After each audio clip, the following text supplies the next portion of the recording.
Pemirsa, sejumlah lembaga survei merilis 6 nama tokoh yang sama menempati elektabilitas sebagai calon presiden 2024 mendatang. Namun, keenam tokoh tersebut berada di urutan yang berbeda dalam hasil survei. Lantas siapa saja yang mempunyai peluang yang kuat sebagai bakal calon presiden di Pilpres 2024? Berikut informasinya.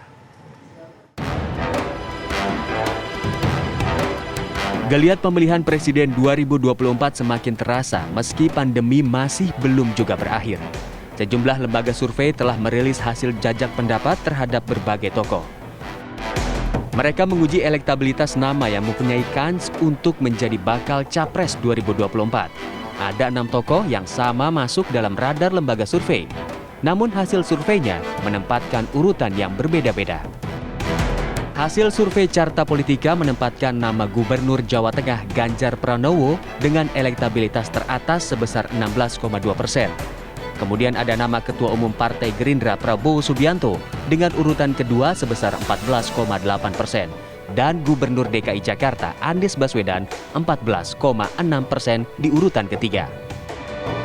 Pada urutan berikutnya ada Gubernur Jawa Barat Ridwan Kamil dengan 5,4%, Menteri Pariwisata Sandiaga Uno 4,6%, serta Ketua Umum Demokrat Agus Harimurti Yudhoyono 3,9%.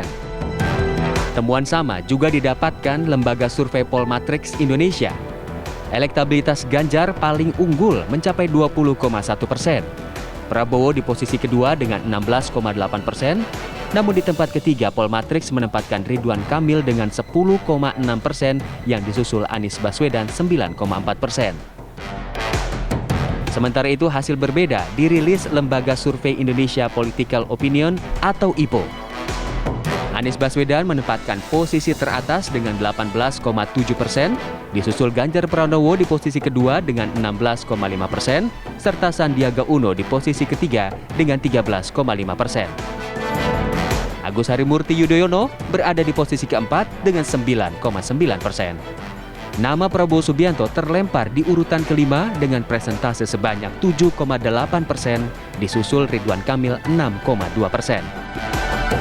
Direktur Eksekutif IPO, Deddy Kurniasyah, mengatakan terlemparnya nama Prabowo karena masyarakat mencari nama di luar partai atau tokoh dari kalangan penguasa.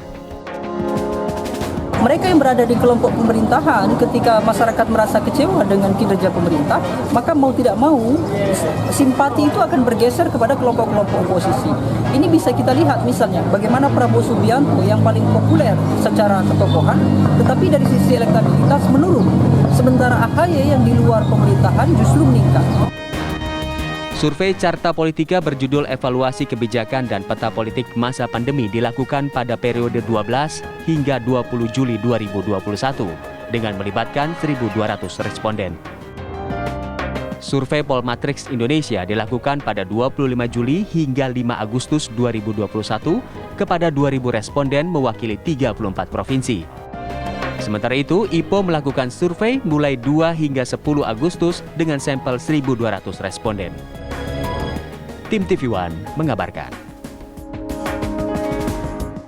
Ya, sejumlah lembaga survei terus melakukan jajak pendapat untuk mengetahui siapa saja calon presiden yang diunggulkan di Pilpres 2024. Meski calon presiden yang disurvei adalah nama-nama yang relatif sama, namun hasilnya berbeda-beda. Mengapa bisa demikian? Langsung saja kita bahas di Dialog Kabar Petang Pilihan. Saya ke Mas Deddy terlebih dahulu. Mas Deddy, menurut hasil IPO sendiri seperti apa? Karena kalau kita ketahui katanya justru Pak Anies ini menempati posisi pertama. Namun Pak Prabowo ini sudah terdepak dari 3 besar. Seperti apa hasilnya? Ya, saya kira ini adalah bagian dari dinamika responden. Artinya bahwa setiap waktu hasil survei itu bisa saja berubah secara signifikan karena memang usia survei itu kan berjangka pendek begitu. IPO sendiri juga di periode lalu pernah menempatkan Ganjar Pranowo teratas. Tapi faktanya pada periode 2 sampai 10 Agustus ini Anies Baswedan kembali memuncaki perolehan dengan 18,7%, baru kemudian disusul Ganjar Pranowo 16,9%. Kemudian Sandiaga Uno melakukan pelompatan ya, artinya biasanya ditempati oleh Prabowo Subianto, kini Sandiaga naik. Kondisi ini termasuk kita bicara perbedaan, saya kira masih dalam rentan yang rasional. Kenapa? Meskipun metodenya sama persis, tetapi kondisi psikologis ketika melakukan survei, apalagi dengan durasi yang berbeda, waktu yang juga berbeda, tentu ini akan mempengaruhi pilihan-pilihan responden.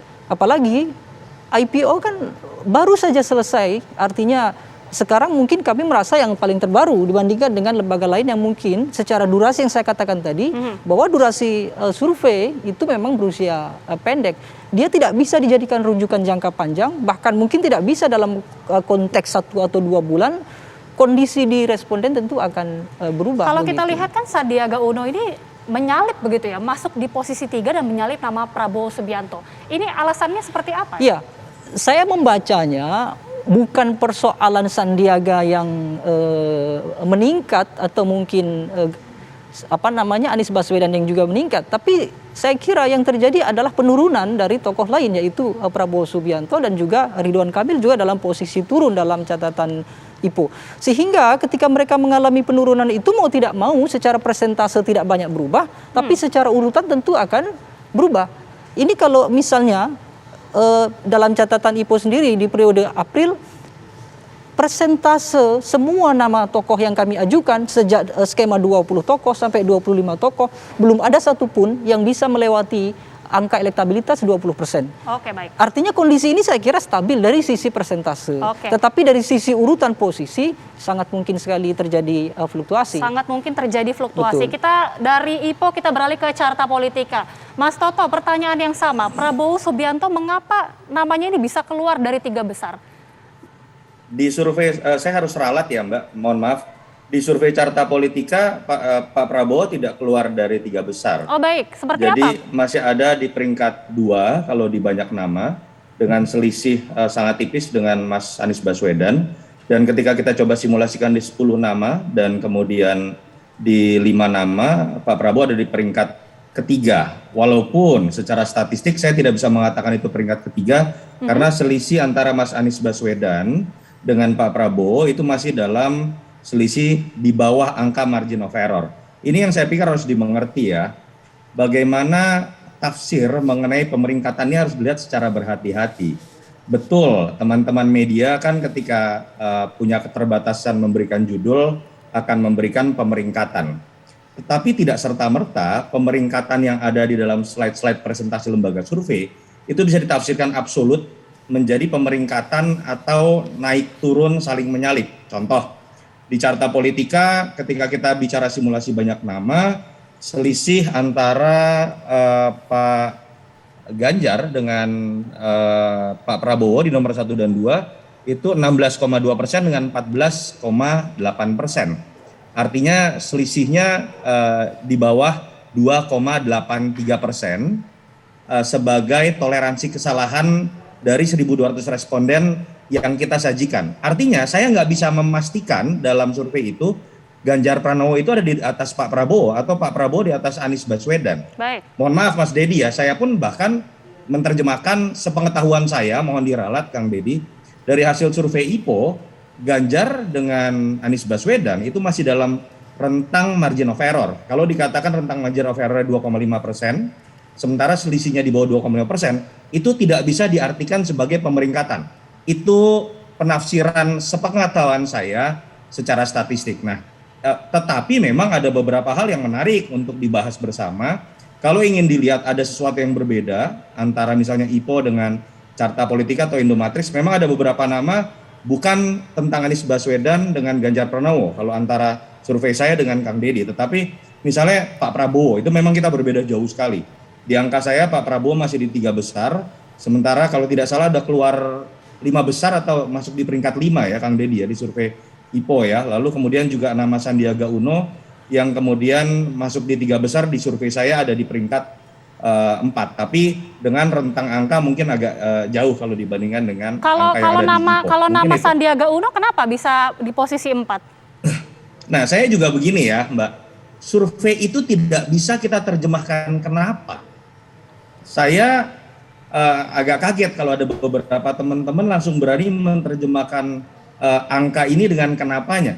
Survei itu hanya screenshot pada saat survei dilakukan apa yang menjadi perilaku pemilih dari responden yang dianggap mewakili masyarakat Indonesia dengan sampling yang kita lakukan.